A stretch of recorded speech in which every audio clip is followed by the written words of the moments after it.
I don't like chocolate pudding. I like vanilla pudding. You sick bastard. I like vanilla pudding. Yeah, thank you, Jay. Oh, good. The blandest person on the planet agrees with you. That's who you want by your side, Gordo. Well, it doesn't matter. Look at Mr. Excitement. He likes chocolate pudding. Watch out for this fucking rebel. I like the exciting flavor. Vroom, vroom, chocolate. Who brought the badass? But I have mine as in a Go-Gurt squirt. It's different. It's for extreme.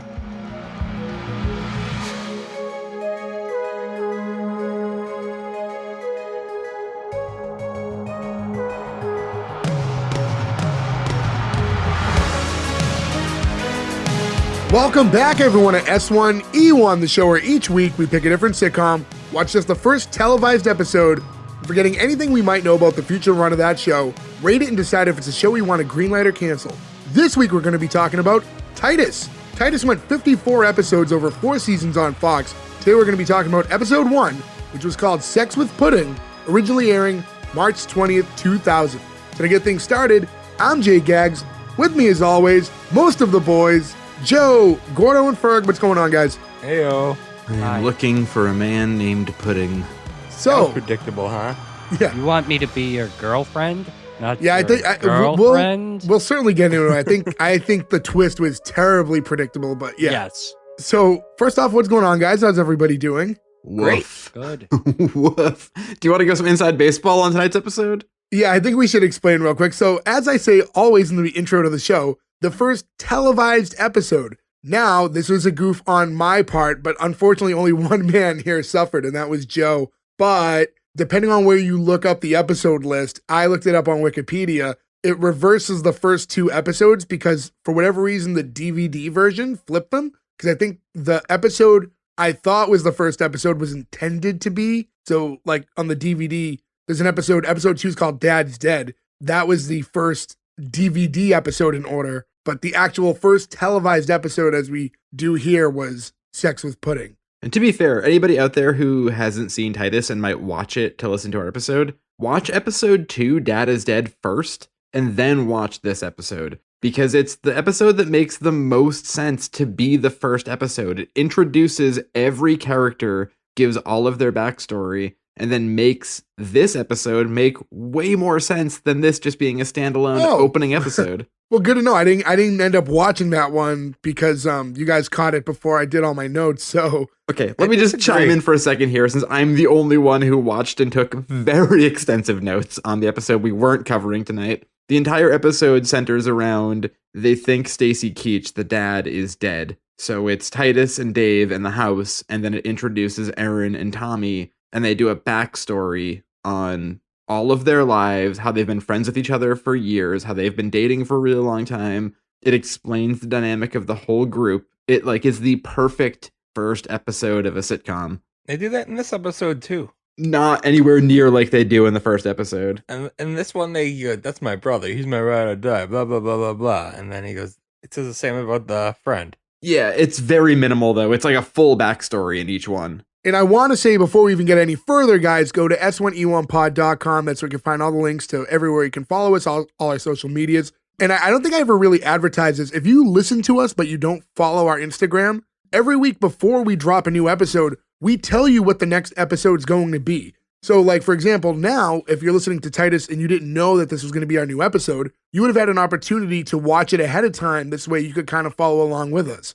I think I've failed to ever really mention that almost 2 years in, but go to our Instagram again, S1E1pod, give us a follow there, and that's going to give you all the places where you can learn about our future episodes ahead of time and then catch clips, video clips of everything we're doing now. It's helpful too if we do a wild card episode that isn't something you may have seen before. So like if you really wanted to watch Baby Talk, we covered Baby Talk, you could have found that, right? Because otherwise you wouldn't have been like, oh, I was the biggest fan of Baby Talk. I've seen every episode. I watched it last week. Not to mention a couple weeks ago, we had a tie on a 4-man one, and you would have got the results. Yeah, it's the only way you would have known Grounded for Life's results, which since that is now posted on social media, it did end up passing, thanks to Ferg's late entry vote. It was a great show. Great show. I give it a cancel. I go back and listen to that episode if you want to hear us talk about that one. Green light. I went back to try to rewatch it because I wanted to show it to Kelsey, and we had nothing to watch one night. I was like, we should watch the first 2 episodes of that. And I knew it was on Amazon because it was FilmRise. It's not on there anymore. Wasn't it? I can't remember where else it was. It was on something. But whatever. That was a separate episode. We'll moving I forward. think it was on HBO Max. That could be correct. I may have just not been able to find it then because of the third person hanging out with us. But Bourbon. Cat. oh, okay, all right. Oh, the cat. No, Come the cat was sleeping in his house, but Bourbon the bottle was out on the kitchen table. I can't find the episode. But to go back into Titus, Joe, that's the microwave you're watching. Ferg, you picked Titus. Any particular reason you wanted us to cover this show? I had great memories of this show from I remember watching it when we were in school, and it was just one of those things because we do what we do. You kind of just are going through lists of sitcoms, and I'm like, oh shit, I remember Titus because I really haven't thought of it in years. And then he was in Boston recently on a comedy tour, Christopher Titus, and my buddy went, and I was like, oh, I should cover the show. Basically, that's all that happened. This kind of took me back too because this premiered fall of 2000, which was the fall. That was like us just going into freshman year of high school, which is kind of wild. Yeah, and for me, I remember watching the show and liking it. Remember basically nothing about it. All I remember is those negative space, black and white talking head things he does. And I remember it was a big part of the show. I don't think I remembered it being this much of a part of the show, but that's all I really remember when you mentioned the show Titus. That first episode too goes even weirder. They do a gag in that other episode a couple times, which I don't know if they repeat it, but they would do like at one time it was angry bitch cam, and it was his girlfriend yelling, but it was from her point of view, set up a camera, you were looking through a camera, and then there was fist cam where a fist came out of it and hit him. It was a really funny, weird, very of the time things to do, which I was kind of surprised they didn't do in the next episode. You can see that now it's funny because we are covering the first televised, but now knowing that the other episode was intended to be the pilot, you can kind of understand that they were probably testing a bunch of things, seeing what sticks, what doesn't, what people like. Yeah, and the black and white thing stuck, and that was pretty much, and the flashbacks is obviously a big part of the show. Big part, and we just mentioned we covered Grounded for Life, and I feel like this was all just a sign of that era of television, those early 2000s. It was just happening a lot. That was just kind of the new flavor of sitcoms. A lot of flashback. Well, narration, I think, was a big thing of that. Yeah, narration's a big part of it. And wigs to make your hair look longer just to make the actor pretend they're younger. I have that noted because we talked about that specifically. I love that. I don't know why I love it on this show more than anything. I love it because when they do it for Titus, they give him really long hair, but when they do it for Dave, they just always put a backwards hat on him. I love that so much more. He doesn't make sense with long hair for some reason, but a backwards hat is a little kid thing on TV tropes. I'll say this, the biggest crime of both episodes, the lack of the dad. Even though the wrong episode that we watched is all about the dad, he's barely in it other than a couple flashbacks. And I just remember him being the breakout character of this series. So the first two episodes, he's barely in. And Stacy Keach. Yeah, he only interacted with Titus, not in flashback child form. There was one flashback, which we'll talk about during the poker scene. That's the only time they're seen on screen together, the entire episode. No. Oh, you mean the actual actor, Christopher Titus? Yeah. Oh, okay. Because I was going to say the other flashback. Not little kid Titus. Yeah, there's a little kid. There's a couple different little kid ones with him, but this is the only time you actually see the two of them, the two adult actors in the episode together. I remember watching the show over Ferg's house. That's where I remember this show from. And I don't remember a lot. I remember the black and white from it, and I remember but I have not thought of this show in years. That's about all I have. Yeah. My main memory of that show is just one of the flashback clips of them just going, dune buggies! And then they're riding dune buggies, and one of them would fly out the back, and the dad would laugh and just keep going. For some reason, that stuck with me all these years. They just kept running that same clip, and that's that episode. I thought that was actually the pilot, but apparently I was wrong. I'm glad to know that it's on YouTube to watch, but it's honestly one of those shows I like that I'd pay for to download it to not have to watch it because the amount of ads they put in on the YouTube video were egregious. And I get it. He has to make money for it. He's putting it for free. I'm totally down with didn't it. catch any. That's weird. Yeah, I didn't have any ads. So I watched. Did you not watch it with Christopher Titus introing it and talking about stuff? No, it's off his main. He has his main YouTube channel.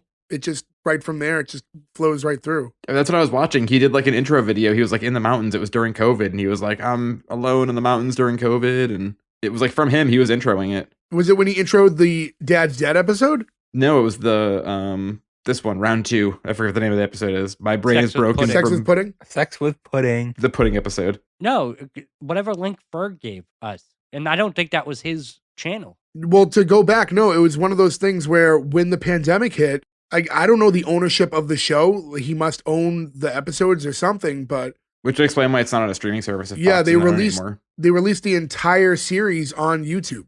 So every episode is in full. That's why it's like good quality. So for those of you who want to watch along after listening to this episode, you can find all the Titus on YouTube and like not bootleg copies, like the actual full streaming episodes are available. So go check that out if you'd like. But yeah, I think we might as well just start talking about the episode itself. We've talked enough leading into it. So the show starts with like this, it's a little overhead, and it's that black and white shot we talked about, and Titus turns on this light, like with the chain on it. I don't know if, was there a name for that? I think just like a pull cord, pull chain. And that's like a big signature of the show. The show's all kind of intro and close with that light all the time. Question, did you guys like it when he was yanking the chain? Waka waka. You realize the week I've had right now. This is the shit you're gonna pull right now. How fucking dare you? I got pages full of notes. If you had to be a pull chain, what kind of pull chain? How many inches would you be? So fuck off, Gordo. Fuck off so hard. Not very big. And the room itself, how would you describe the room? It's like a basement with the chair. But it's not. It's like something that you would like interrogate someone in. Yeah, because it looks like the walls are finished. It almost looks like an empty room that would be like in a courtroom or something. Not a courtroom, like a police station. Yeah, something like that. Like you're being interrogated. It looks to be like a giant old electric chair that has no electric stuff attached to it. Yeah, that's the weird thing about the chair. There are so many latches and bolts in this chair. I'm like, did they build a chair and then chop it into puzzle pieces and then put it back together again? Like, why is this chair constructed this way? It was an interesting choice of chair. And it's like, because it's all in black and white, I almost feel like it looks like in like older movies when someone dies, the way it was shot. Yeah, and do we know why they like stylistically chose this? Was there anything behind that? I didn't read any notes pertaining to that in particular. I mean, Christopher Titus, a lot of this is based on his sort of one-man show. And a lot of this is based on his like actual real life, to the point where, I don't know if you saw, his actual family members had to like sign clearance letters because the characters portrayed are so closely related to their actual like human selves. His actual dad was on set giving Stacy Keach pointers on how to be like his dad, which I think is fucking insane, but pretty funny. But if you think of like those like one-man shows, like sort of like Broadway, like one light, like one guy in a corner being like, I could have been a contender. Like, I got that same vibe. It has that old Broadway-y like type vibe. I did find it funny that his actual dad was on set like coaching, because this whole show portrays how shitty of a father he was. And it's like, no, I have to show you how to be like my actual shitty self. Yeah, whenever he talks about like different stories, they really happened. So like in that first episode we didn't catch, he's like, oh, the car fellatio story with your dad. And like all these things about his dad being a womanizer and all this stuff. It's like his dad's just on set being like, I didn't do it like that. I did it like this. You're like, okay, man, sure, I guess. There's like an ongoing joke about that too. Like when they bring up an old like a story, he'll be like episode 3, like it's coming up. Even though it never does. But like, I do appreciate that he calls out episodes and some of them just didn't happen. The black and white thing in that weird panel room too weirdly reminded me, like, so Stacy Keach, who plays the dad, right? He's been in 8 billion things. I guess mostly we probably all know him from Sergeant Stadenko from the Cheech and Chong movies, which, like, I don't know, we watched those a bunch as kids, and that's like a big thing he was in. But he's been in a bunch of stuff like ever since then, obviously. But he's the like Nazi gang leader in American History X. And that's a movie that starkly just goes into black and white out of nowhere all the time. So watching this, I just kept being like, I'm getting weird vibes from this movie. And Stacy Keach's apartment in that movie is like a sort of bare bones wood paneled apartment where he's like, you know, Danny, when you go out there and you kill them, it's like, oh my God, this is weird. I'm getting weird vibes right now. To get into that scene that I'm saying, he turns the light on and he says, and he's talking to camera whenever he does these. They're kind of talking heads. It's like very monologue-like, but he's narrating to the camera. He says, when you're born, you're pure, unspoiled and trusting. I believed everything and everyone. Then I met my parents. And you get a flashback, and now we're back to color. So the only time anything's in black and white is when we have these little narration scenes with Christopher Titus. And we see his dad walking up to a young Titus, like not him playing a younger character, but like a child actor. And he's on the couch. And Titus is like playing with a Rubik's Cube. And he says, if a girl named Linda calls, I'm not home, and don't tell your mother. He's like, yes, daddy. And he walks off. And then we see his mother walk up to him right after and say, if a man named Patrick calls, I'm not home and don't tell your father. And it's like, so we're getting a pretty good vibe for what kind of family life he was brought up in right away. Do you know how hard it was to cheat on somebody or like be part of like a cheating couple when people only had landlines and lived with their spouse? Like that's some extra work that had to go into it. You have to plan ahead.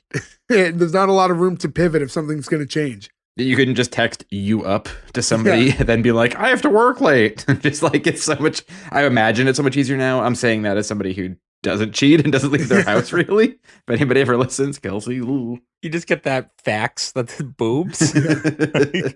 I just envision there's a lot of like times where there was like a meetup planned and then someone just ends up alone in a motel because something changed. And it's like, well, 2 hours passed. I guess it's not happening. Right. Like one of their kids had something go on or whatever. Right. And all of a sudden you're just, you're at the no-tell doing nothing. You're relaxing in the hot tub. I feel like hookup hotels don't have hot tubs. I guess it depends on the hookup. No, they get those big hot tubs. Yeah. Those aren't hot tubs I want to be in because they're full of semen. We're just saying they exist. Yeah. There's a hotel in the Poconos still that's like famous for their like weird hot tubs. And they've got the heart-shaped hot tubs, but they also have one that's on the second floor. It's like a 2-floor room. So it's got like a, almost like a balcony inside of it. And the giant hot tub, this is like a special room. There's only one of them, but it's a giant martini glass. So you're in the hot tub that's in the top of the glass and like the spine, or what do you call it? The stem of the glass goes all the way down to the first floor. And it's like stupidly expensive and in the middle of nowhere in the Poconos. And it looks really dirty. And we've been looking at the website for like 5 years being like, one of these days we're going. We're fucking going. I've been shown that before, actually. Fun fact, my mother and father went to the Poconos on their honeymoon. I don't know if that's where they went. I will have to ask Mama Gordon. Just like, say like Gordon was here in the room, be like, oh no. Fun fact, we had the same hot tub for 50 years. Like, uh-oh. Now, if you have that martini glass stem, is there like water in it? Yeah. So like you could theoretically poop down it, and the poop could go down the stem. Okay, so yeah, let's move forward now. So we cut back to Titus, who says, at 5 years old, I was a double agent. I had to be. Dad's been married 5 times, and I swear I would never be like my dad, or my mom, or my mom, or my mom, or my mom. And instead, I've chosen to always give the benefit of the doubt and live in total trust. And then it immediately flashes to Titus with 2 people who we later find out are his brother and his friend. And they're in an elevator, like what I assumed was modern day. And he says, my girlfriend's boning some guy. And his buddy, Tommy, says, you don't know that for sure. So the 2 people that are in there, like I said, we find out it's his brother and his buddy, Tommy. Did you guys see that when they were casting Tommy? So it's the actor that got the job, who unfortunately, I forgot to write it down. David Chatra, he's done a ton of TV stuff. Okay, so it was between him and Steve Carell were the 2 finalists to get the job? Which then I thought of, and I was like, hey, this show ended in 2004. So Steve Carell could have done the whole series as Tommy and then still done The Office, which started in 2005. But would he even be in contention? He might have been seen in a different light at that point. That's true. Yeah, no, I thought that was interesting. And his brother is the kid from A Christmas Story? Say uncle. Say uncle. He's also in the Christmas Story Christmas, the new movie that just came out. That I have not seen cry yet. at like babies. I have not seen that. Great. I will try to watch that soon. He's also in Freddy vs. Jason as the brother. So, he's always a brother. He's also in Postal, the U-Bowl movie I was talking about with like where you see Dave Foley's penis and it's just like a fucking totally insane movie. Nice. Is that available on Tubi? It's probably on Tubi. I don't think Tubi would do that. I think that most of that guy's movies got taken off after he made the movie about the concentration camps and everyone was like, okay, buddy, we think you're done now. We should try and get on Tubi. I mean, I don't think they have TV. It's for streaming movies and We're a shows. podcast. Gordo, it's audio. That's all right. Well, sure. We can be a Tubi original podcast only if we can finally meet Frank Thomas. I am gearing up so hard to find a way to meet Frank Thomas. There's new ones now, and it's with Frank Thomas and I think Doug Flutie's and stuff. Oh my god, we brought Flutie Flakes into this now too? Joe, I feel like meeting Frank Thomas isn't that hard. I'm sure if you go to like a... But he is, thanks to all his testosterone. I was gonna say, he's gonna see my non-hard body and be like, I know what you need, little boy. One day you'll be at a random gym with your wife, and I'll be like, hey, can I fuck your wife? Yeah, that's what he does. I'll have to be like, honey, you have to. It's Frank Thomas. He can still hit it a mile. I was going to say, can you still hit it? Sure, only if you'll hit a couple dingers first. I love this like headline of like the chapter of my autobiography. It was like, I traded my wife. What's that movie where he trades his wife for $1 million sex night with it's like Woody Harrelson. Indecent Proposal? Indecent Proposal, yeah. I do an Indecent Proposal, but it's just so I can throw the ball around with Frank Thomas for 5 minutes. And the funny thing is that you hate baseball. Yeah, I also I don't know, I have like a left-handed catcher's glove, so it doesn't even work. Yeah. Like the whole thing is just a nightmare. As Titus is talking to the two of them on the elevator, he explains like 3 business dinners in the last week and now this. And he pulls out a card that looks like, I assume it like came with flowers. That was like the card that was in it. And it says, Aaron, a rose petal's curves are nothing compared to yours. And his buddy Tommy's like trying to justify it and saying that, Erin's a great employee and she's attractive. And in a way that made it seem like this could all be very innocent. But early on, I just thought that like he seemed so nervous that maybe it's him. Like that was like my first vibe when like this was happening because of how nervous he was when Titus is trying to figure out who's like the person having an affair with his girl. I didn't get that at all. I got it in hindsight, but I didn't at the time. Also, one of those things too where like curves is a word I feel like you tread lightly with. You know what I mean? Like I feel like some people like to say that they're curvy, and that's like, great, whatever. I'm not saying anything about anybody's body type, but some people don't like being told they're curvy either. So I feel like you got to really know who you're using that word with. No, curvy is like the new I'm not fat, I'm big bone type of thing. Right, but this is 2000. I'm saying this is a different time. I feel then, yeah, it was, I mean, there was Curvy just like means you got that curve. the hourglass Yeah. shape. Yeah. Right, but I feel like some people like that as a compliment. Some people take it as not a compliment, right? Like if you call somebody thick, they might take it as a compliment or they might take it as an insult. Like you have to be really careful. It depends if you use it CK or CC at the end. That's true. Yeah. It depends on It depends on the prefix dummy. So yeah, You guys have never heard of dummy thick? no. No. You guys got to get up on the meme world. No. No, thank you. If my algorithm is to be correct, fuck you, Gordo. No. We cut back to another black and white scene where he says, Erin's the one. She's my heart. She's my soul. She owns me. And when you give yourself to someone so completely, you got to make sure they're not screwing around on. And we go back to the elevator and Titus is giving the two the plan for like what they're going to do when they get inside because they're going to try to gather information from her office. And as that's happening, like the elevator door opens into the main office and you see Erin and someone named Jim on the other side and they're laughing and like they're very touchy. Like one of her hands is holding his tie and she like touches his face. She was fixing his tie. It was very touchy.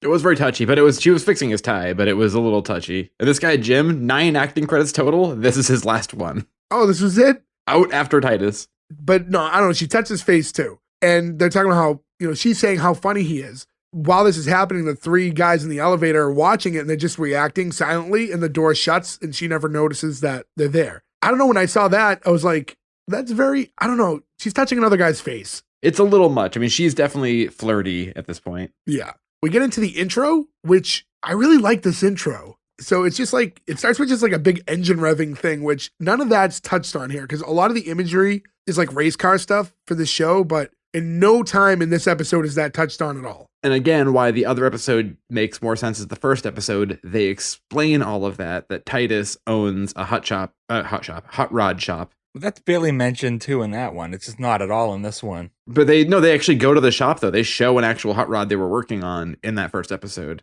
The shop is just the garage. But even then, like here, we don't get any of that. So I didn't understand it at all. I was like, I guess it's going to come into play later because like the image is like has like the hot rod like racing like the fire like flame. It's like a flaming tire and it keeps going like vroom vroom. And yeah, there's like engine revving and stuff the entire time of the intro. And the music was like it sounded like, and I apologize, we do this all the time, but for those of you who don't listen to any wrestling, it sounded like a modernized version of what like the actual music track for the Repo Man's theme, which would have been very fitting. It was like an upgraded kind of like the music itself sounded like it. And he's just like in black and white and he has all these like various like headshots of the other characters in the show. He's like just placing them all down.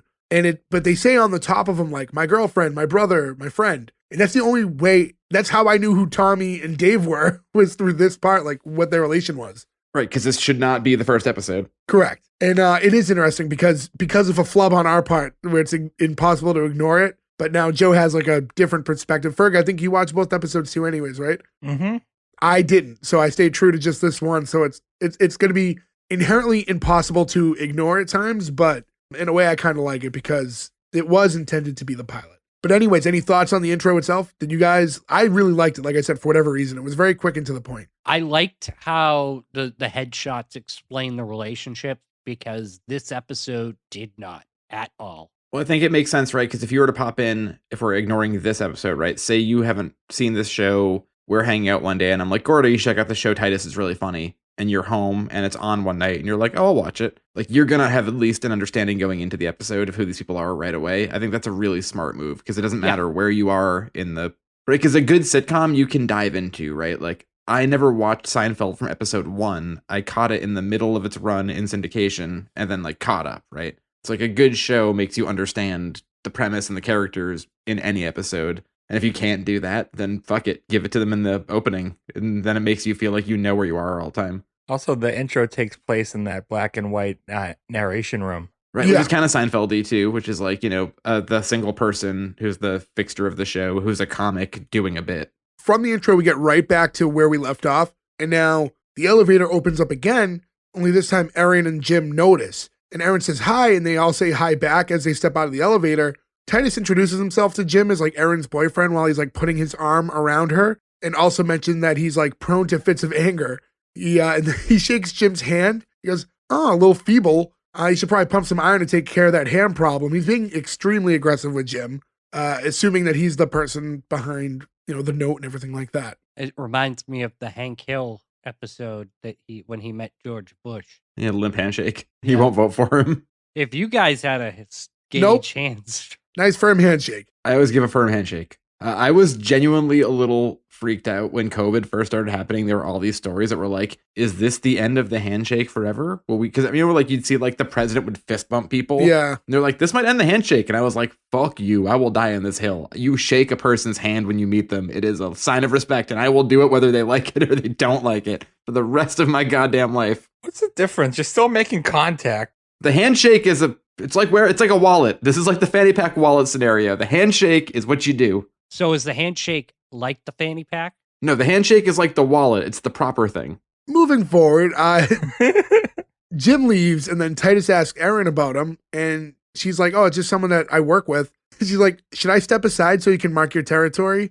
Actually, I really did like her character as a whole. I thought she was a really good fit when we talk about the chemistry between, like, there's always the on-screen romance, and especially like these types of shows where the relationship's already established and it's not the will they won't they get together. Like they make sense as a couple right off the bat to me. I do like there's no will they won't they. And she did 2 full seasons of Drew Carey towards the end as Kelly. So if everybody remembered her, that's what I remembered her from. Yep, that's right. I think she was the last 2 seasons after the first woman, I forget her name, the first actor who left. And then the very last season was what's her face from It's Always Sunny? D, yeah, I can't remember the actor's name who plays D. Caitlin Olsen, I believe. Caitlin Olsen, yeah. She's like the last female main character because there's like that really weird last sort of truncated season of the Drew Carey show that was like, I don't remember it that well. I was gonna say, you remember way more Drew Carey than me. the girl wasn't on it? no, their dark-haired friend, was it Kate maybe? Yeah. Kate, she left after a while, and then they replaced her with this girl. And then there was like a weird kind of revolving cast where Drew would just have different girlfriends. Like he did Wanda Sykes for a while, he did Jenny McCarthy for a while, and then she was on. I watched a lot of Drew Carey. He clearly does not have a type, huh? No, I know, right?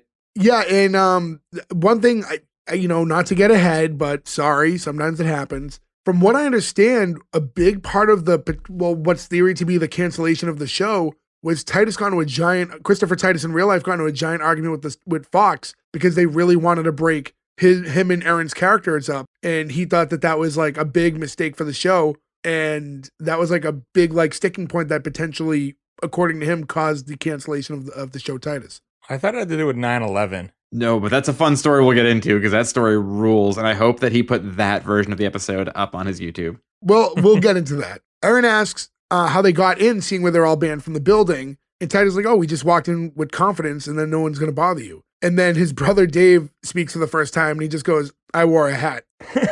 Which is funny because if you look at his character, like even if you hadn't seen the other episodes, that hat doesn't make sense, right? Like you see that dude wearing like cuffed up jeans and a denim jacket. He's wearing like I forget what you call that kind of hat, but it's like a fedora with a short brim. It's a floppy hat. like they used to have in the 90s. Like a bucket hat. Yeah. Is it a bucket hat? I thought it was more of a short brim fedora, like No, it's like what, like, you know, like those like corn. Like corn shuckers. people. Oh, the children of the corn? No, like, you know, like those like hot topic-y, like goth kids, like the short bucket hat. Oh, so a bucket hat, like I said? Like the Kangol bucket Like the hats? new Yeah, like the radicals. new radicals. Like if Courtney Love went back to her mansion, that kind of hat. Yes, that kind of. We go back to another.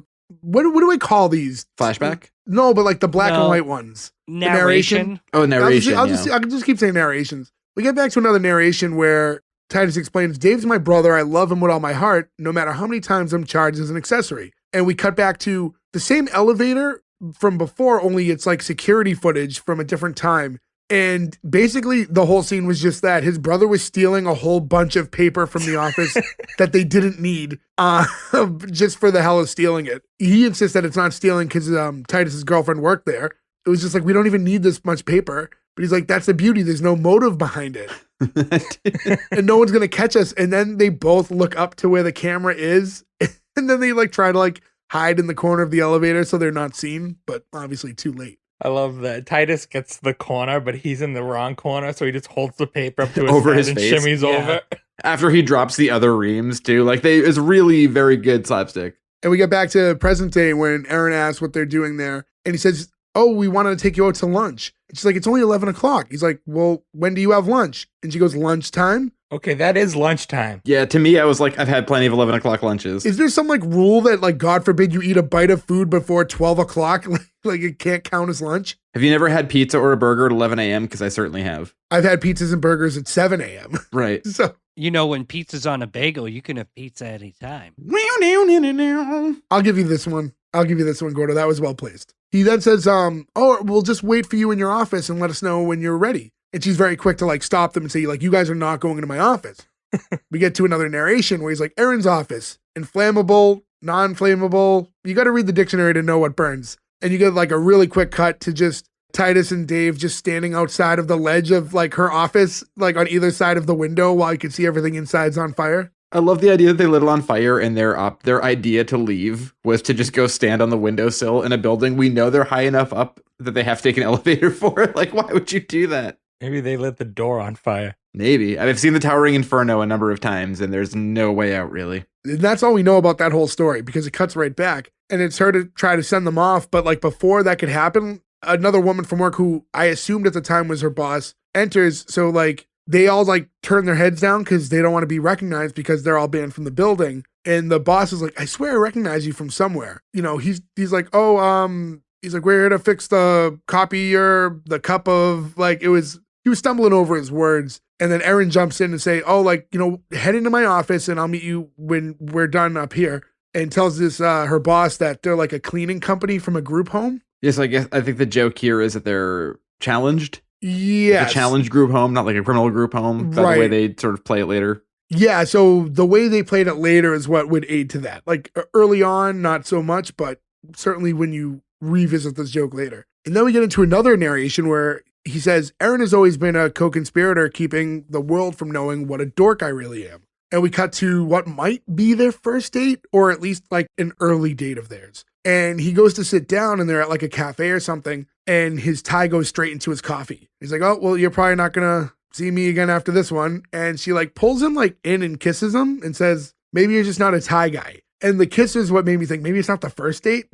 She was I feel like it's got to be a second date, but still early on that he's wearing a tie to try to impress her. Right. Now, are you guys tie guys? I love wearing a tie. Not on a date. Yeah. I haven't like unless you go somewhere that like it requires warranted. Yeah. I mean, if you have a tie on, I like wearing a tie. I don't have an occasion to wear them very often anymore, like the work from home world or whatever. But I will say, eating and drinking is not that big of a deal because usually you sit down and you push it down to the table is sort of the barrier. But eating is the bigger fear for me because if you spill your drink on it, like it's probably not going to stain. I usually wear a black tie, but if you drop chicken parm on your tie, like there's no coming back from that. You know what I mean? Like you just have this extra thing that you're like worried about getting dirty. You got to get it dry clean. When I go to like weddings and stuff, I really enjoy wearing a tie. Like when it's like those situations, I'm not one to take my tie off like as soon as I can. Like I'll leave it on for the night. Me too, yeah. Oh no, I take mine off the second I think it's okay. Like I get seen in the tie's coming off. Unless it's super hot and like I need to like open up my shirt a little bit.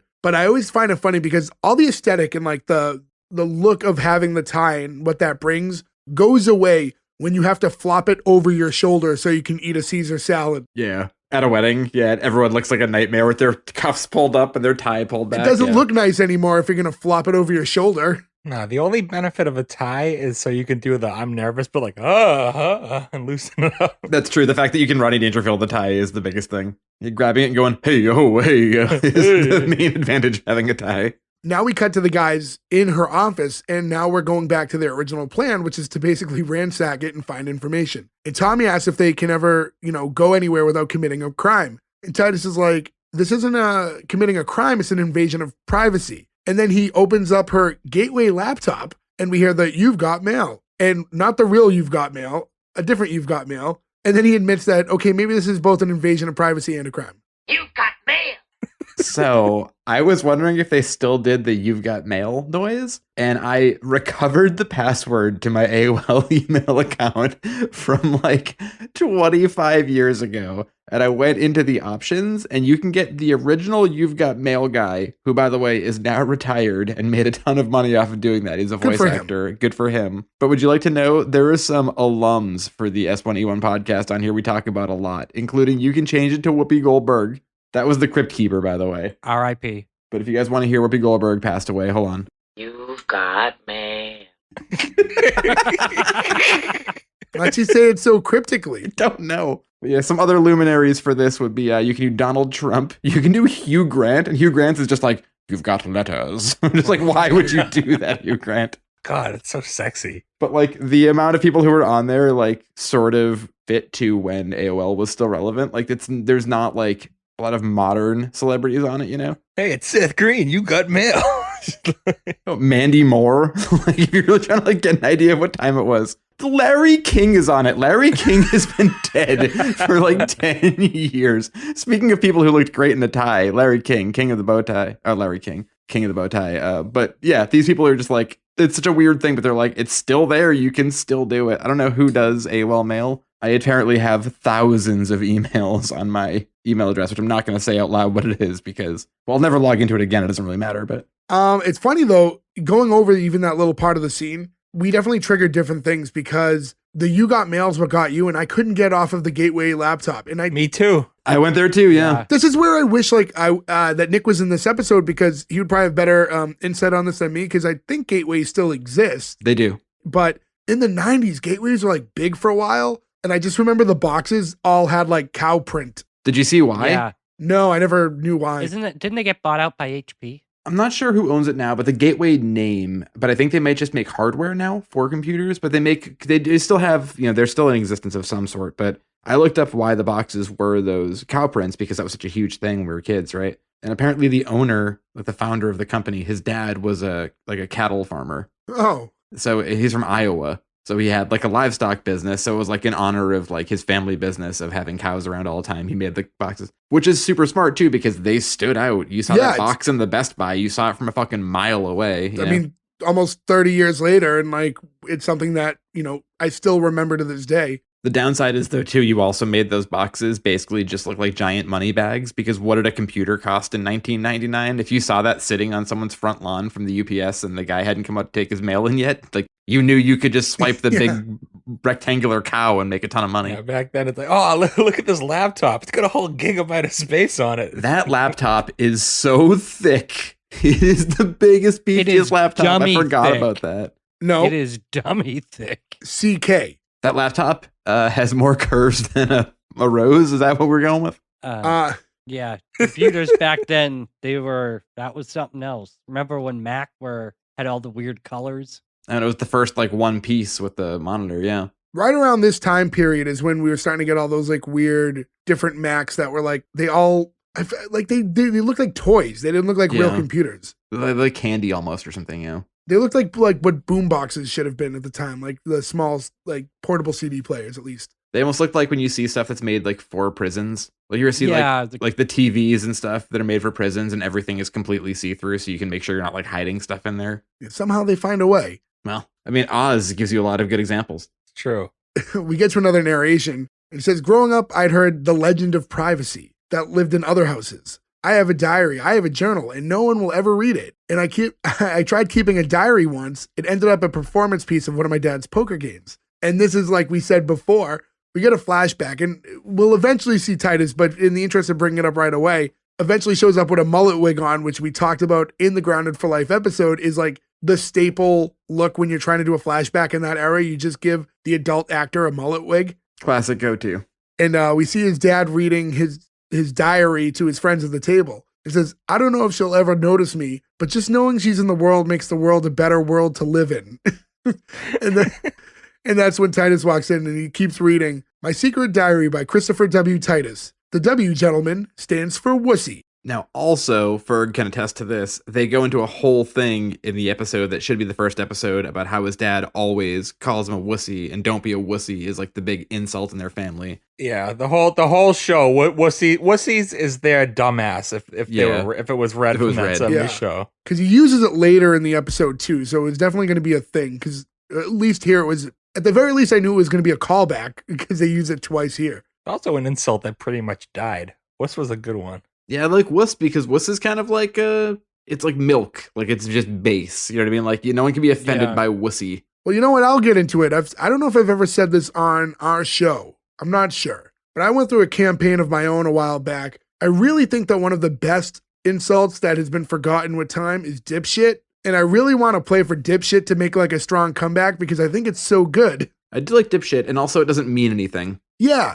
It's like, I don't want to say it's harmless because you're still calling someone something negative. Right. But dipshit's great. And it doesn't like, other than the person you're trying to hurt, doesn't hurt a group of people. Yeah, but it still includes the word shit, so it's still a swear. Wussy ain't a swear, but it sounds like one. Wussy because you think of pussy. Wussy sounds like pussy. But now you can say pussy on TV. Like, it's the weird thing, too, is like, this is from a different time where, like, if somebody said you're a pussy on, like, regular terrestrial non-cable television, you'd be like, oh my God. You're like, it's such a big deal. You know what this is reminding me of, which I always thought was funny, was like, again, wrestling's being brought up, but in other shows too, you can't say asshole, but they would always bleep it out for the whole part. Like, yeah. It's like ass boop. Because an ass is a donkey. Yeah, it's like, I'm going to stick it up your big old pimply A, whoop. It's like, wait, why are we doing this? We know what it means. You blocked out the easy part. Like the part that you don't want us to hear is loud and clear. 22 years after this, we learned that a wrestler just yelling hole is actually way funnier. Them not bleeping that part out is way better. And I want to mention that little flashback ends with him throwing the diary at Titus and saying, once you get laid, you'll stop writing this crap.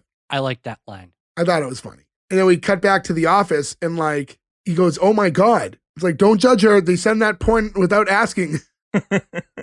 They did back in the day. They did send like weird porn back then all the time without asking. That was a weird mindfuck that I completely forgot about. That like one of the things you do whenever you sign on to check your email was just delete the 10 emails that were like hot fuck tonight. Like you just got them so much that you never even thought about it anymore. And like that's kind of gone now with spam filters and everything. Yeah. Which is good. I don't want that, but I still do get some occasionally that are like, it's always like spread out too. It's like AR 2 spaces E, like R, then 2 spaces U. It's like, what is the spacing issue we're having here? Is it to get around something? It's probably so spam filters don't catch stuff. And then you get all the emojis. Oh yeah, love the emojis. The fucking day somebody figured out an eggplant and the squirty water emoji were a thing that can go together, the porn spam bots had like the best day of their life. And you know who had the worst day? Me, because I love eggplant. And now I can't use the eggplant emoji anymore. I love squirty water, but I hate eggplant, so I'm really in a different mode I've been on record on this show before saying eggplant is my favorite pizza topping. Ugh, I like gross. eggplant in general. Ugh.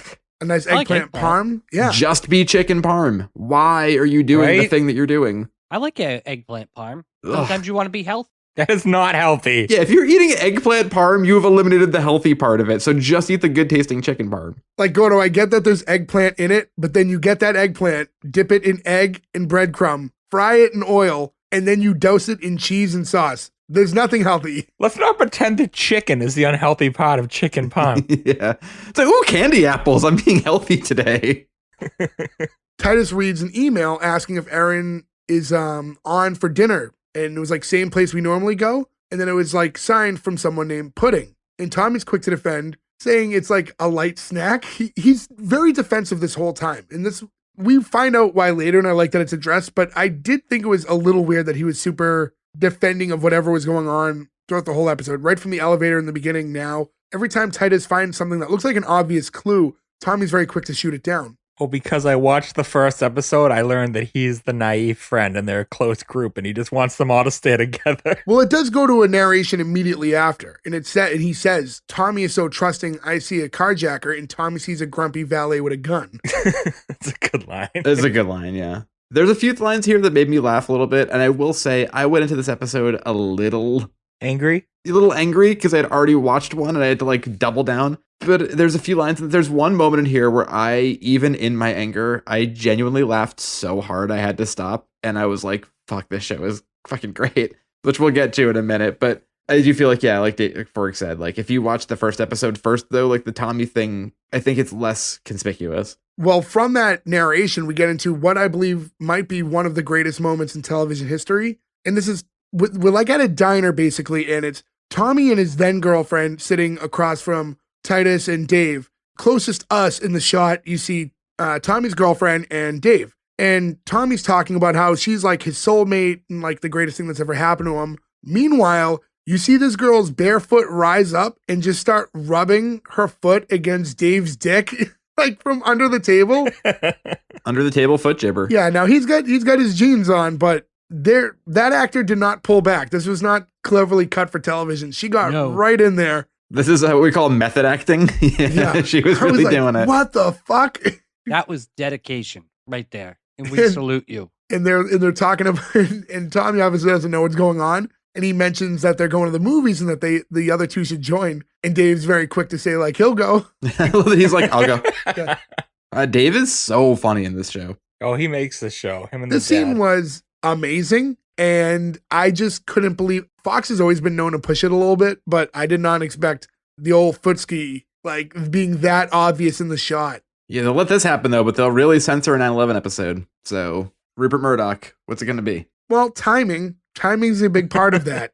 Well, I mean, it was only November 2001. I don't understand what the big deal was. Just get into it now. There's no other appropriate time to bring it up. So I guess like just tell the story. All right. So one of the big reasons, again, and we had talked about, Ferger mentioned earlier why the show ended up eventually getting canceled, the fight they had. But there's also a lot of fights over the censorship of the show. And in one episode, a couple months after 9/11, there's a scene where they're on a plane coming back and they're distraught because of an issue with their mom. And Titus is trying to say chicken a la king, but starts saying it in an accent where it sounds like he's saying Allah Akbar. And then while he's doing that on the plane, Dave was showering in the bathroom of the plane. So he comes out gargling. So it sounds like he's speaking in a Middle Eastern accent. And he's got a towel wrapped on his head like a turban and shaving cream on his face to make him look like he has a beard. And rightfully so, Fox was like, are you fucking kidding me? Do you really think we're gonna put this on television? I personally think it's amazing, but I totally understand Fox's point of view on that one. Now, with the filming schedule these shows normally have, was this even before 9/11 when they decided to film this? No, they wrote it post 9/11. Yeah, that's too much. So they knew better. Yeah, they were clearly pushing something that there was no way any network was going to put on TV. That would have been great if it was just a happy accident. Like if that episode aired on like 9/8 and everyone was like, "Oh, holy shit." Well, sorry, wrestling is going to come up again. There was that like bombing in London, and there was a SmackDown that was aired on the same day, but they filmed it 2 days prior, and there was like this whole like terrorist thing that happened, and they had like the side scroll that was like, this was filmed ahead of time. We did not know the actions that was happening in London, and it's like, oh my, like, what do you do at that point? You already have this thing, and it's like we're about to hit play, and this giant thing just happened. And if you're Muhammad Hassan, immediately you're just like, I'm gonna type up my resume because I definitely don't have a job tomorrow. Poor guy, because he was a great wrestler. He was a great Killed wrestler. his career. Yeah, victim of circumstance. I got to meet him, and I told him that. I was like, I don't know what this means, but all my friends and I, we were always big fans and thought you had a lot of potential. And unfortunately, you know, everything happened that happened. He was a really genuinely nice guy. To move forward. Was that at the airport where you then like, I have to check your shoe for bombs though, man? I'm sorry. No. Drop him. Was this after the underwear bomber where you're like, sorry, sir, you got to drop it? I'm pretty sure he's as Italian as I am. Yeah, I think he certainly looked at it. Yeah, he looked the part, but yeah, to move on. He looked Italian to me. Oh. Is that why you had to check his underwear? Because 2 Italian guys? He was carrying a pepperoni. No, that eggplant. Oh, you got another eggplant one. Okay, yeah, so to go back a second, the Titus thing definitely, it's skirting a line there when you are knowingly, after such a big thing happened, still trying to sneak that in. I feel like that was probably like also a fuck you to the network. You know what I mean? Well, yeah, I mean, if you're talking like literally you're writing this episode like right after 9/11. Yeah. Meanwhile, you know, we're flashing forward. It's 2022 as we're recording this episode, and that still won't fly on most networks. So what does that say? They pulled a pretty dark one on Big Mouth that fucking destroyed me, where one of the characters, his little girl, was talking about how her mother's, I forget if it was her mother's boyfriend or her dad, but died in 9/11. And the kid's like, oh, wow, was he a pilot? And she goes, well, yeah, sort of, kind of towards the end. I was like, oh my God, that joke is fucking wild. But that is 20 plus years later. That show pushes it. But that's the whole point of that show, too. But again, you're doing it 20 years later. Family Guy always had some good 9/11 jokes as well. Like when Peter was pretending to be James Woods and he was pitching his movie idea, which was he was a window cleaner for the World Trade Center. He just finishes the last window and turns around to a plane coming. He goes, oh my God. Well, I think we've exhausted this topic about as much as we should. So I was going to say, exhausted as much as we should. Yes, as much as we could. Oh no. Well, anyways, we cut back to the office, which is now a mess. And Titus starts to realize that Erin's going to notice because they've literally gone through everything. And Dave finds a box and asks if Titus is the one that gave her this present. Tommy goes to intercept it and checks. He's like, oh, nope, it's a scarf. And Titus takes it. And then that's when you reveal it's a crotch. Yeah. And it's a pair of panties that are in the box with the note saying, hey, sexy, saw this and thought of you. And understandably, Titus is pretty upset. Like, so he looks like really, really distraught now and sits down. At this point, like, I kind of know there's going to be some sort of a swerve, right? I don't know if you know what it is exactly at this point, but you know that it's too obvious now. Like, he's finding the note, he's finding the panties. It's not going to be a straight up affair. You know something's happening. Can I just say, who the fuck is buying panties for people? Thank you. I'm just going to say this. This is implied like as something for you, right? So Gordo, you and I are dating currently, right? And I buy you a pair of panties, right? And I'm like, Gordo, I want you to wear these. That's for me. That's not for you. They're probably uncomfortable and it's for my enjoyment. So it's not a gift for you. But when the person buys the underwear or lingerie or whatever for their significant other, they're making a gesture and they made the decision to do that. I feel like you can't buy underwear for the other person without it being weird. This is a unique situation where both sides buy it, trying to make it look like the gift is for the other one. Because girls will also buy lingerie, which is not a gift for you, but it's also for them. Like, they bought it for themselves and they like how they look and feel in it. Sure. But I feel like when you buy it for them, I feel like also you're playing some deadly games there too, where like you could get the wrong thing or wrong size or like start some. The idea of getting the wrong size is what scares me, because if it's going to be bad either way, right? If you get something too small, it's terrible. If you get something too big, yeah, it's also bad. Can I just say too, that if you're buying panties like that, the point is, first of all, you could totally buy too small because they're going to get taken off anyway. Yeah, they got to get put on. They're too small. Yeah, but they're not going to last for very long. And unless you've been with someone for a while, although I guess you wouldn't give something like that unless you've been with them for a bit. No, first date. But like, what are you supposed to be like, hey, so like, just in case, what are your sizes? Like, you can't do that. I think you can approximate it. But sure, but I mean, even speaking in a non-lingerie clothing, right? Like, I don't know. I know certain brands of t-shirt. I'm this size in this one. I'm this size in that one. Or like in these shoes, I'm a this, but in these shoes, I'm a that, right? So like, it's not like there's a universal sizing order either. So even if you think you know the size, you could fuck that up still. Yeah. But this is also a very different situation. I don't want to give off the payoff, but that person would have known, kind of like. Maybe had a better idea, sure. Sure, but it's still a weird thing to get someone. Well, yeah. It's still weird. Doesn't matter. I think what's weird about it too is if it was like, oh, it's a whole outfit or something, you'd be like, oh, okay, but to just be like even if they weren't sexy underwear, if someone just gave you a gift or like, here's a single pair of underwear, you'd be like, thank you. I guess I have to do laundry tomorrow. That's great. I don't know, this is weird. Yeah. It's basically at this point like 3 dates too. So it's like that's kind of like if you're at that level where you're getting like sexual gifts after 3 or 4 dates, that's a little strange. And then we find out they haven't had sex. Yeah. That's a pre-sex gift too, which is also kind of weird. No, I'm saying like what determines that 3 or 4 dates is pre-sex still? In this situation, we know. Well, but we don't know that at this point. I'm just saying in hindsight, when you go back later and talk about it, you'll be like, oh, well, that's really weird. I don't know. People can have sex on no dates. But I was going to say earlier, if anyone wants to gift me underwear, I usually buy the Hanes or Fruit of the Loop boxer briefs, the black and gray pack. So if anyone wants to get me those, and I currently wear a 2X, I'm working on it, but I'm still a 2X right now, guys. If I'm getting you underwear, it's for me, all right? And I'm getting you a tiny thong, all right? You ain't getting something high up on the hips that doesn't give you lines. I'm very much just the black and gray only boxer briefs, but and thank you to anyone who sends it my way. Now, do you guys like I like the spandexy underwear, like this feeling of the boxer briefs. I'm cotton. I don't like the cotton. I'm a briefs man. You're a briefs man? I'm a briefs man. I'm a boxer briefs guy when I wear underwear. I was gonna say, knowing what I know about Ferg. I wear black briefs with white piping only. When you say you put your white pipe, white pipe in my wife once. Yeah. Well, anyways, oh boy, man, you missed the white eggplant joke again, man. I had a joke. I already had a joke ready.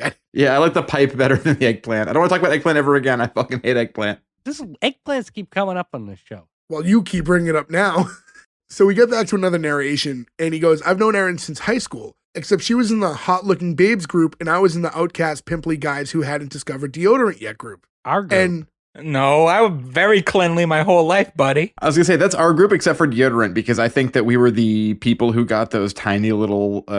remember when they'd give us those little red Old Spice deodorants in middle school? Because they were like, hey, stinky kids. But like to everybody. They were like, hey, you're like 11 now. You're going to start smelling like shit. Here's a tiny Old Spice. We cut back to like high school era, and it's, you see Titus at his locker while Erin, who's like dressed as a cheerleader, is walking by with a football player. And she's like, oh, I can't believe you caught that. Like, that was the best catch ever. And he's just like watching her from afar as she passes, and he turns around as they're already like way far away for her to ever hear him. But he's just like, hey.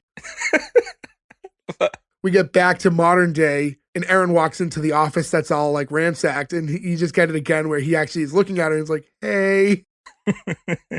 I thought that was good. Yeah. And she says, I can understand you going through my desk and filing cabinets, but the couch? And Dave's like, we found 65 cents. Here's an issue I had. He then drops the coins on the desk. There's only 2 coins. There's no way you can make 65 cents out of 2 coins. Yeah, this is one of those, like, I've got 50 cents. One is a quarter. The other isn't a quarter. It's like one of those riddles.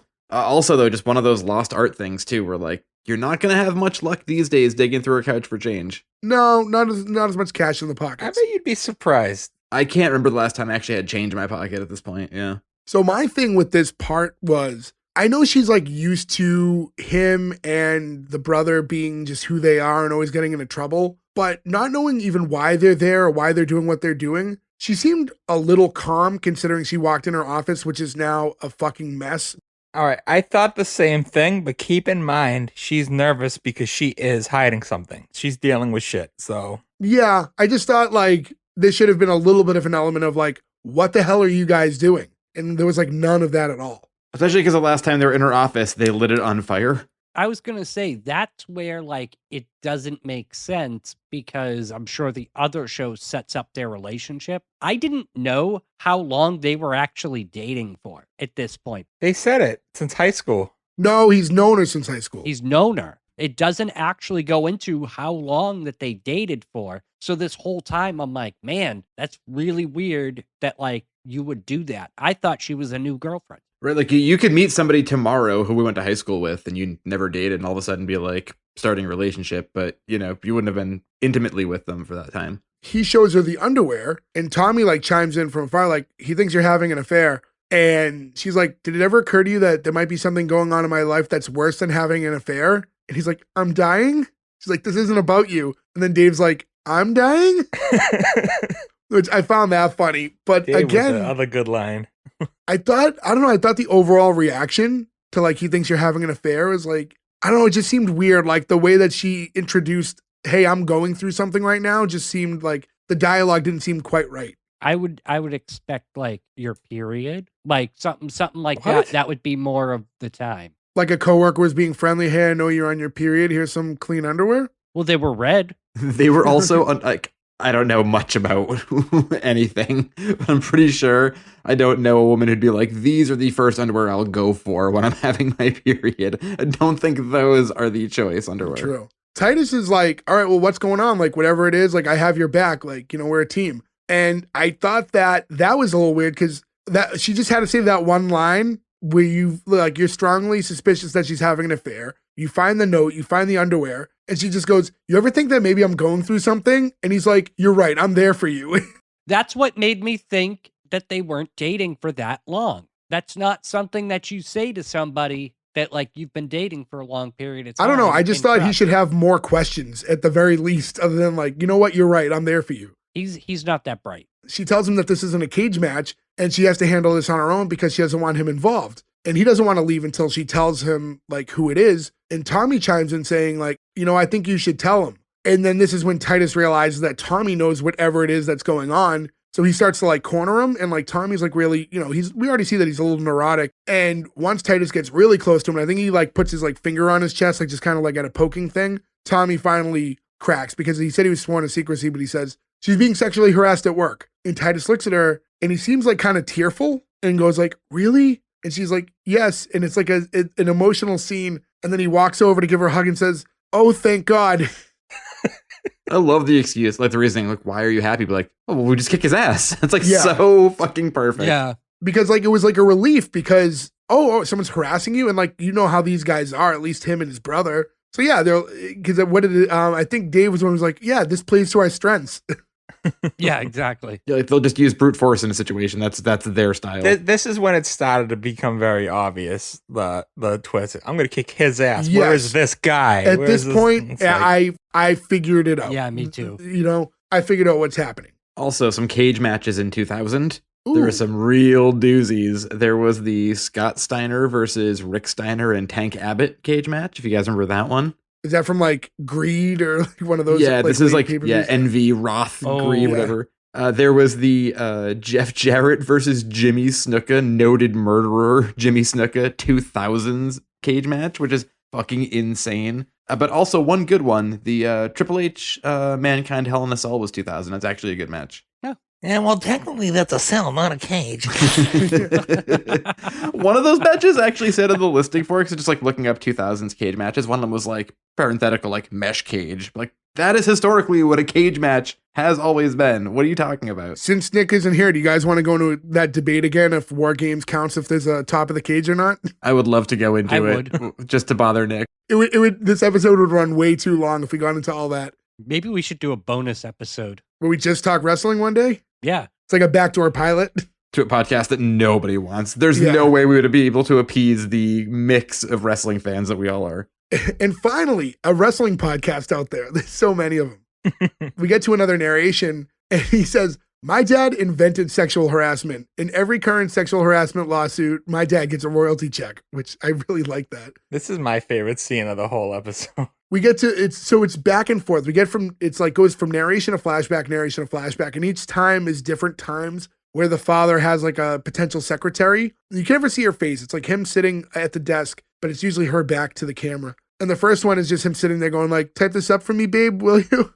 And she slaps him. Hand on thigh. Oh, yeah, hand on thigh. And then the next one is, you know, I had to fire my last secretary. Her work wasn't up to par. Hand on leg, slap.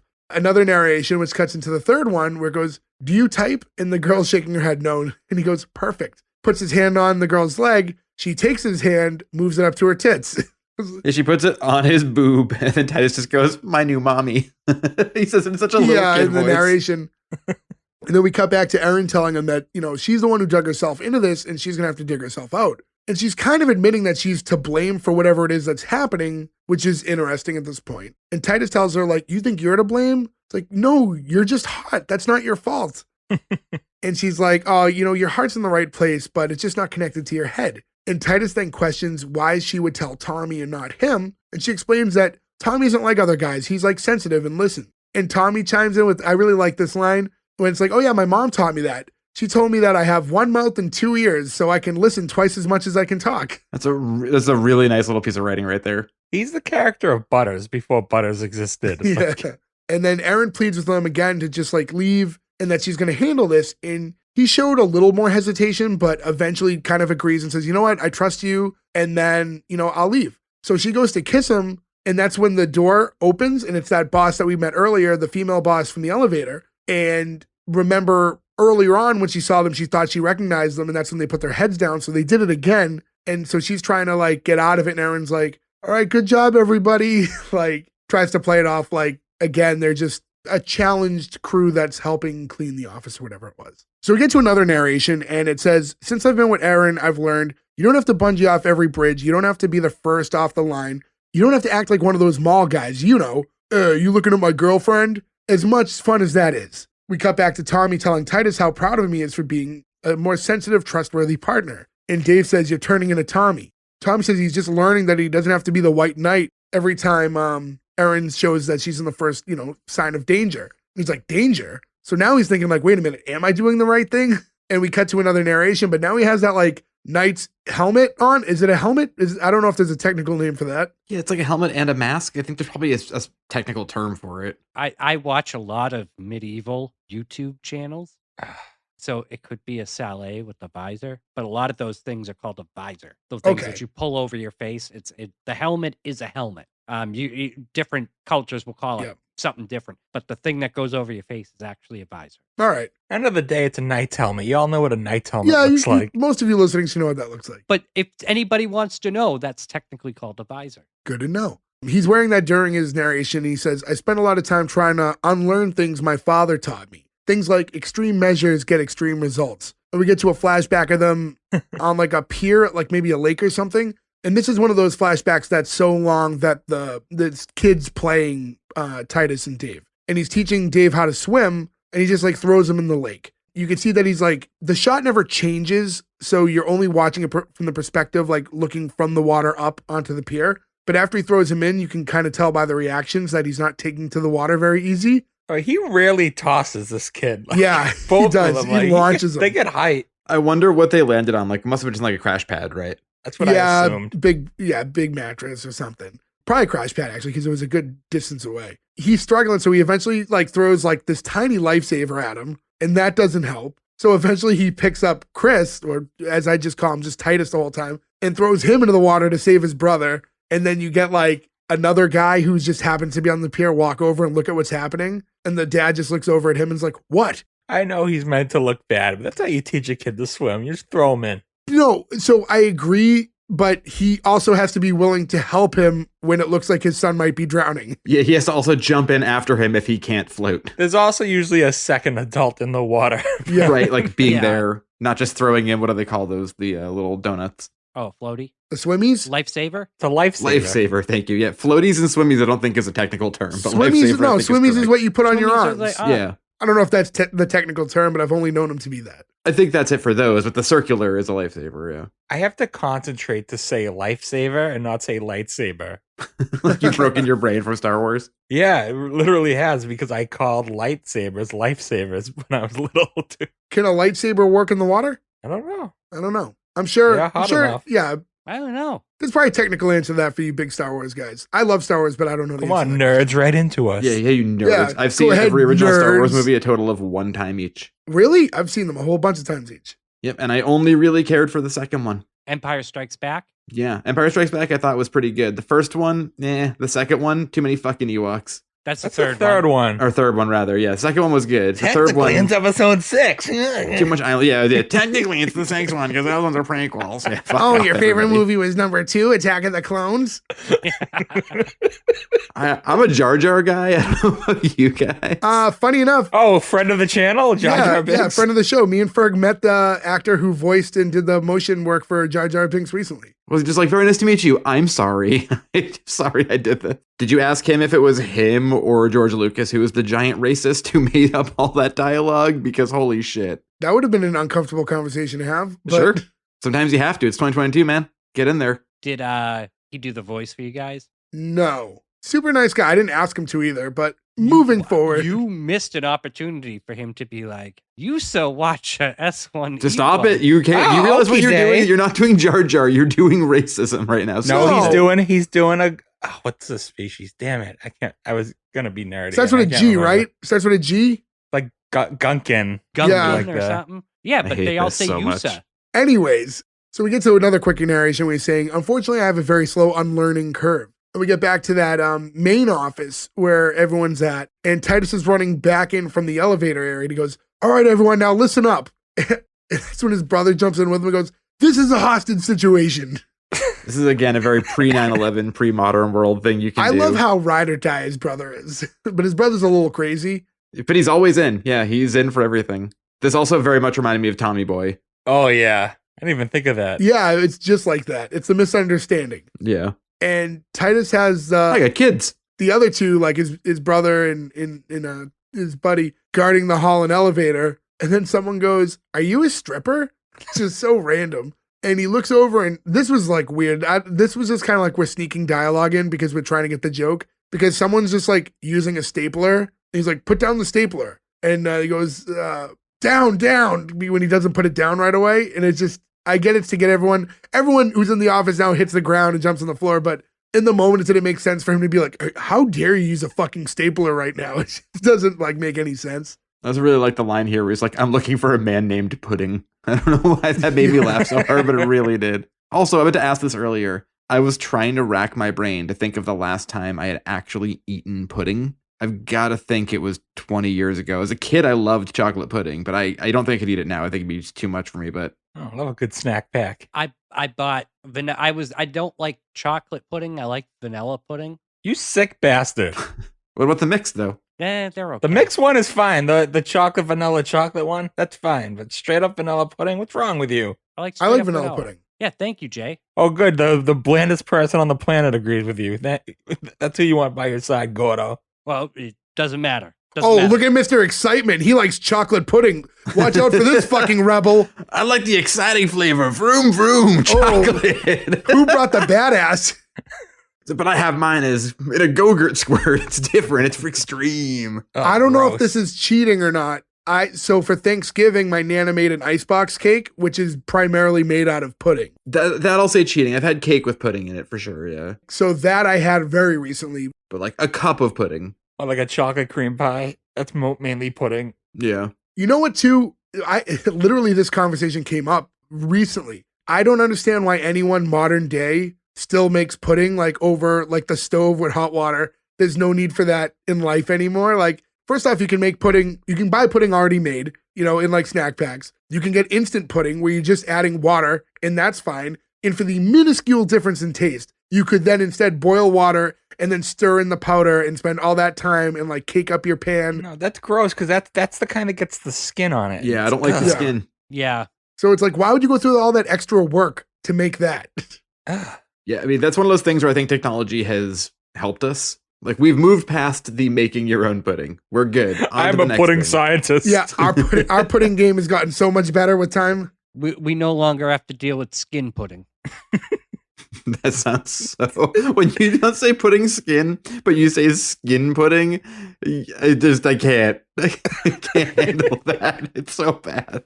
But either way, I bought store brand vanilla pudding. Skin pudding? Skin pudding. It was not good. It's still sitting in my fridge. I had one pack and I was like, this is not spark joy. Just add a little something to it. And then a flavor like enhancer. A cream pie? Like, I was going to say like some maple syrup or something. Like just anything to like... Or some chocolate pudding, because the best is to mix the vanilla and the chocolate. Let's cut up some bananas and drop them in. Do anything. You can salvage that pudding. Don't you worry, Gordo. I'll report back. Yeah, report back. And let me know, can you buy a single... I don't even know if I could eat them. I don't know if they are...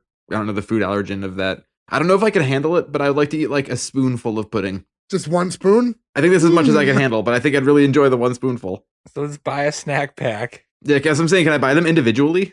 Don't think so. Maybe there's a guy in the corner selling individual ones. Joe, I get 5. I get 5 sitting in my fridge. I'll sell you one. You want to send it through the mail? Send it media mail. It takes a real long time to get here. Don't. Yeah, I am actually going to do that. So You're gonna get exploded vanilla. You're going to get in trouble and they're like, anything perishable or fragile? And you're like, no, you'll be the one person they arrest for lying to the post office for not saying there's a perishable good in the package. It's just some skin. So he continues to say, you know, when I was a kid, I never thought I would find a good woman. And he's saying this to everyone who's there. He says, instead, I found the perfect one. She's cool and sweet and beautiful. And every time someone messes with her, a little part of that beauty dies. So pudding, whoever you are, just stop it. Come clean and be a man. And his brother goes, not a soft, creamy dessert. Erin caught the majority of that speech because she's coming through that elevator, like as he's kind of midway through it. She goes, well, at least nothing's burning this time, and gives him a kiss. Because she understands he's like defending her and his heart's in the right place. So now Funny Jim from earlier, the one that she was touching his face and tie, stands up and says, that was beautiful, man. And he apologizes and tells Erin that he's been licking her pens. That's a weird one. So instantly when I heard it, I'm thinking of like the ink part, but then I was like, oh, maybe it's where she puts her hand. Yeah, imagine it's where she touches it. I mean, people put their chew on their pens. Maybe that's what he's talking about. Like Ernest, when Ernest chews on his pen and it explodes all over his face. I love how often we get to bring that up. But you don't chew the ink end. Well, every end has ink in it. That's true. If you bite hard enough, there's going to be ink on the other side. Yeah, I mean, too. it's an ink tube. Well, technically, if you've been using the pen for a long time, one end doesn't have any ink in it. It's true. It's also true. Depends on how new her pen is, I guess. We don't know. We don't have this intel. So another man named Bobby stands up too, and he apologizes and says that he's been dropping money on the floor just because he likes to watch her pick it up, and that he spent $45 so far this month. The now equivalent of $77.88. That's a lot of money just to watch a girl pick up change. Just to watch a girl pick up change. Yeah.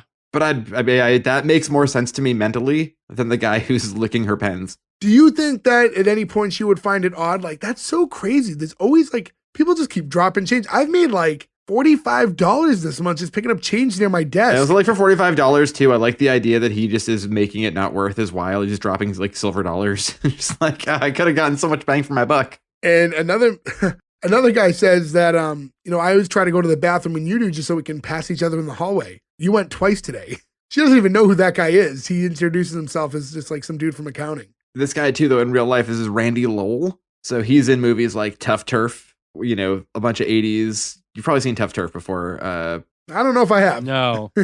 I'll send you a clip of the movie later. You'll be like, oh, I've seen this. But you know who he's most famous for? You know in National Lampoon's Vacation when they go to like the Tombstone town? Yeah. And there's like the sheriff. And he's like, that guy's like crummy Wyatt Earp, Dad. He's wearing running shoes. That's the Wyatt Earp who's like, stay away from the bartender. He's an ornery cuss. And he's like, thanks a lot, Sheriff. He's like, oh, Marshall. Like that guy. I don't know why, but I got so excited when I saw that it was the Wyatt Earp guy from Vacation. By the way, this whole part with the bathroom guy, it's played off like he's watching her pee, but he really is just like he knows when she goes to the bathroom. Yeah, he's just walking in a hallway. by. It's just more for interaction, just to be able to get like a one-on-one hello. As weird as it is, it's like he's probably the least harmless one, like most harmless one. Yeah. It's like, it's way less creepy than like, I want to watch you bend over.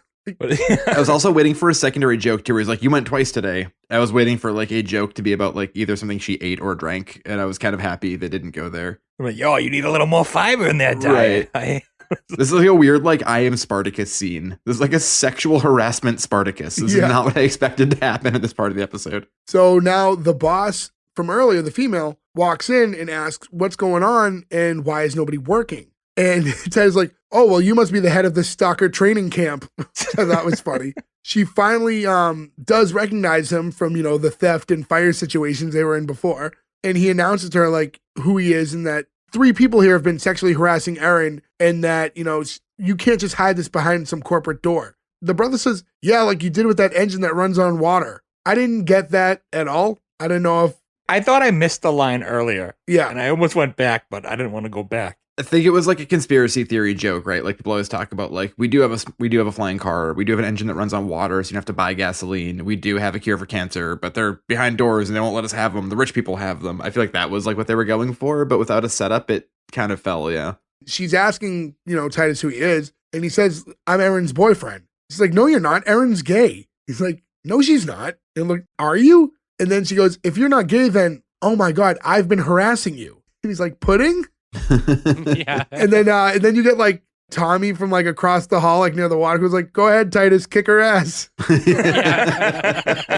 was like kind of out of character for him, but I liked it. It's out of character, but it was like a fucking perfect line. Yeah. It's not out of character if he's serious. Like, we take that as him being sarcastic. But if he's serious, like, oh, he could take that one. It's more like him. And she says, if you're not gay, then why do we go on all those dates? And Aaron's like, I didn't know they were dates until yesterday when I got those panties. And I'm like, probably shouldn't have announced that to the entire office, seeing where she's your boss, like, regardless of the situation. Especially if it's a mix-up and she thought these were legitimate dates. You shouldn't tell everybody at work, like, hey, she sent me panties. Well, as the boss, she shouldn't be sending her panties, so... Yeah, to be fair, like, everything about this, she's like, oh, I'm harassing you? Be like, wait, you didn't think... Like, the reason that she thinks she's harassing her is only because she finds out she's straight is so backwards. Like, you should realize that you're also just harassing no matter what. She's making sexual advances towards her, thinking that they've been dating. Meanwhile, she's now finding out that these aren't dates because she's not into girls. All the signals are just crossing weird at this point. And Aaron's like, I didn't want to hurt your feelings. I just thought we were going to dinner as girlfriends, not girlfriends. And Dave cuts in and says that he wants to work there. Aaron explains that she wasn't trying to lead her on. She just didn't know what to do. Like, if you were a guy, I would have known how to handle the situation. You get like Titus, who's like so confused and sitting there, like, me too. She's like, if I were a guy, I would have gone after another guy because I'm gay. And he goes, that's a good point. And I was like, is it a good point? Because if she was a guy, a weird logic line, yeah. She's into girls. If she was a guy, she'd just be a guy that's into girls. You just don't, like, gay doesn't have to transfer over. Like, just because you're now the other gender doesn't mean you have to be, you know what I mean? All right, 90s. Yeah, I mean, early 2000. 2000, yeah. It's like if you were a guy, you would just be a straight male. You wouldn't be gay anymore because you're attracted to women. But anyways, moving on from that, Aaron asks if she should quit. And the woman's like, no, you can keep your job and keep the teddy and keep the panties. And Titus is like, teddy? She's like, it's in the mail. Think of me when she's wearing it. I'm sorry, she'd have to quit. Like, that's not even an option. You can't work there after all this, around all these guys. And again, you're the boss. Now you're telling everyone that you just bought this girl a teddy. And you're telling her boyfriend, think of me while she's wearing it for you. Like, none of this makes sense in the office place. But also, like, wouldn't you fire, like, the guy who drops the change to watch her bend over? Like, that guy should be fired immediately. He just, like, these people are admitting fireable offenses. This whole place is getting shut down. Yeah. Essentially, there's going to be like a job fair at the bottom floor of this place because they're going to have to clear out like half the employees. She leaves after the whole, you can keep the teddy comment. And then Aaron walks over to Titus and she's like, thanks for staying out of it. And he's like, I don't know what you're so mad about. She said you can keep the panties. And during this like quick interaction, Dave's in the back and just sets a small trash can on fire. This is when I like legit lost it laughing. Yeah, I was still not in the best mood and it fucking broke me. His face too. Oh, everything about it was fucking perfect. Like, what a great button on the episode. And he just like slowly walks away from it and you just leave this fire going on in the office. We get back to a last narration and goes, when you're born, you're pure, unspoiled and trusting, just as he said in the front of the episode. Some say it's the only time we're perfect. You're also born covered in blood and placenta. No one gets nostalgic about that. And that's the close of the episode. You can sell that placenta. People pay good money for it. Yeah, that was like the conclusion of the episode. I like that. That's the last thing Joe said with no reaction. It'd be weird if you had a reaction that was like, I know, I've got a business on the side right now. Again, now we just did the whole episode. It's definitely interesting now because we are in a unique situation where two of you watched what was intended to be the pilot episode that wasn't the pilot episode. So it just kind of puts us like in a whole different perspective than what we're normally in. So I don't know if that's changing your insight. It's messing with me a little. I'm glad this was the pilot because I consider this episode substantially better than the wrong one we watched. I'm not saying the wrong one we watched was a bad episode. I just thought this was a lot better and it was a good way to start the show. It was a fun episode for sure. And I don't know the tone of the next one, especially where the whole thing is he thinks his dad's dead. So I don't know. I think that episode makes a better pilot, but this is a better episode, if that makes sense. No, I get you. And a couple little notes I want to say just before we get into green light or cancel segment, and just reading up on the show before, and I'm sure some of you guys caught some of the same stuff. They said all the studio laughter is real. There was no canned laughter. And he was actually very strict. Chris Titus made it very clear to the network that they're not to add any like extra laughs on top of it because sometimes there's a hybrid. Sometimes it's studio audience, but they still add a little extra laughter to beef up jokes. Oh, like WWE. Yeah, so everything... See what happens when you're not around, Nick? All this wrestling talk. WWE is like egregiously bad with that shit too. Not anymore. Now that Vince is gone, not anymore. But so all of that was real laughs. Yeah, all real laughs. It's actually very noticeable that it's real laughs because there's one lady who's just dying. Like she has a very distinctive laugh. I'm like, that's not canned laughter. Well, they got really good sampling. Maybe. But it's too bad there wasn't a scene where Titus took his shirt off and one guy went, woo! Just the greatest home improvement moment. But yeah, guys, unless you guys have any other notes for the show, I guess we might as well just move right on and we'll cover the green light or cancel. So, because I'm most interested now due to circumstance. Joe, I want to start with you. Sure. So again, like I said a minute ago, I think this is a great episode and it's a better episode than what was originally going to be the pilot. But I think that episode's a better pilot. It's also a good episode. So if you also go on our theory of would you want to keep watching another episode, the answer is yes, because I've seen episode 2 also, right? And I did watch this show when it was on. I didn't remember much of it, except for what you mentioned, right? Like the little interludes and everything and the sort of interplay in Stacey Keach. I loved this. This is one of those shows where I was like, I looked it up and it was like, oh, they've done reunions and he's talked about rebooting it. And I'm all for it. I feel like these characters tried. The 20 years later would be so fun. He said he's tried, right? Yeah. The network they never seem to be on the same page. Fuck you, Fox. Give him the rights to it and let him go somewhere. Like let Hulu, let Peacock, let somebody take this on, Paramount, whatever one of your streaming networks. If he's able to throw it all on YouTube, he must have some kind of rights. Well, there's some sort of a reunion that they did 2 years ago. It's like a kind of a reboot episode that's on YouTube. I want to watch it now that we've covered this. That's self-funded. I think they had to call it like the Titus family. There was some way around it, but that's available. Sorry, Joe, we cut you off before you could finish. No, please. And I was gonna say also in that realm though too, like how many more years do we have left of Stacey Keach being alive and still acting, right? Because he's still doing voiceover work and the occasional acting stuff. Like if you're gonna do it, you have to strike while the iron's hot, right? It's a sad thing to say, but it's just the nature of life. But all that to say, I fucking loved this. I mean, I went into this episode a little ticked off because of all the work I had done on the other episode, and I still laughed at it a bunch of times. I laughed so hard when he lit the trash can on fire. The interplay between all the characters is great in both episodes. I think this is on YouTube for all the episodes, so I'm definitely going to rewatch all of this. It didn't feel dated like I thought it would. It's a green light. Yeah, every episode, again, for those of you listening, every episode's available on YouTube. Gordo. So this is a green light for me. I did feel like the climax leading up to the climax of the episode dragged on just a little bit too long. Like it was almost enough for me to cancel it, but the ending of the show and the way everything wrapped up was so funny and so over the top that it kind of made that slow climb up worth it. So because of the ending and because of all the people kind of coming out of the woodwork and the trash can being lit on fire and all of that, like that, I enjoyed the show. Green light. Ferg. Yeah, green light for me. But if the other episode actually was the televised one, I would have canceled. Interesting. I enjoyed it, but I think it would have gotten canceled by you guys too, just for the reasons why like Gordo canceled Grounded for Life. I don't think they perfected the cutaways in that one and stuff, and this one is more of a complete episode with an actual like full plot. But that episode didn't really have much of a plot. This episode was really funny. This was more in lines of the show that I loved, so it brought back a lot of memories. I wish it had more of the dad in it because he really is the best character on the whole show. But you got a lot more of the brother's personality in this one than the second episode too. But yeah, green light.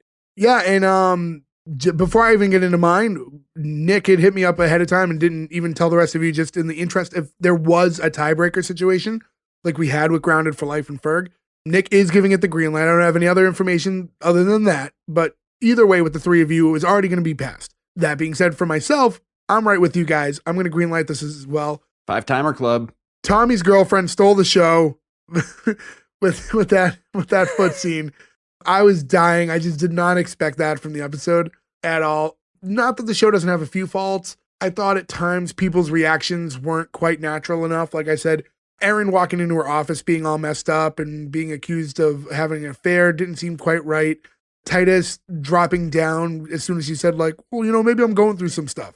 The boss announcing to everybody around her that she bought her a teddy. Like, a lot of things didn't seem like this isn't real life enough, but it is a sitcom. So to not be too nitpicky, I had a lot of fun watching this one. I didn't really remember anything about watching the show back when I was younger, but I do enjoy it. And the fact that it's conveniently all available on YouTube, like through him and like clear, is a good motivator to keep watching it because it's kind of an easy watch. If I have some spare time at work, I could pull it up wherever I'm at. So I'm giving it the green light too. So that being said, that's 5 out of 5. Congratulations to Titus. You live on episode 2, which 2 of you have already watched due to circumstance.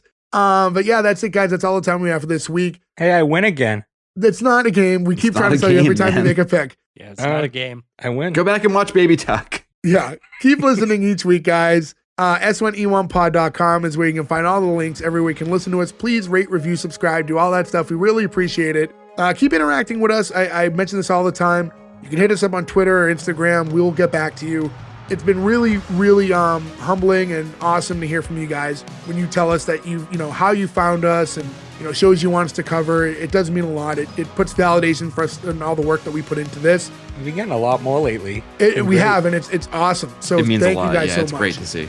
And it forces us to keep going on when we are on tight schedule constraints and everything else, and we still do our best to get everything out for you guys on time, and that's a big motivator for us. So again, guys, thank you so much. Tune in again next week. We'll have another new episode for you, and that's all the time we have. So thank you. Goodbye. I think we got the best crotch scarf.